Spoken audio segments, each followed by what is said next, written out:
தமிழகத்தில் இன்றைக்கு ஒரு பிரபலமான திரைப்பட நடிகருக்கு பின்னாலே ஒரு பெரும் கூட்டம், குறிப்பாக இளைஞர் கூட்டம், அவருடைய நடிப்பால் ஈர்க்கப்பட்டு மதிமயங்கிய கூட்டம் பின்னாலே போய் கொண்டிருப்பதை பார்க்கிறோம். முதல் விஷயம், தலைமைத்துவத்திற்கான தகுதி அங்கே தெரியவில்லை. பொது வாழ்க்கையில் தூய்மை இருப்பதாகவும் தெரியவில்லை.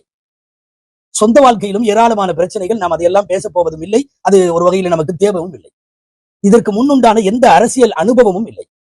பேசுகிற பேச்சுக்களிலும் எந்த பக்குவமும் இல்லை. வருங்காலத்தில் ஒருவேளை அதிகார மையங்களுக்கு வருகிற போது என்ன செய்யலாம் என்கிற தொலைநோக்கு, தூர நோக்கு பார்வையும் அம்சங்களும் திட்டங்களும் எதுவுமே இல்லை. இதையெல்லாம் வரிசைப்படுத்தி சினிமா பிரபலங்களுக்கு பின்னாலே போய் வாக்களித்து விட வேண்டாம் என்பதை தமிழ்நாடு உலமாக்கல் சபையெல்லாம் ஏற்கனவே சொல்லி இருக்கிறது.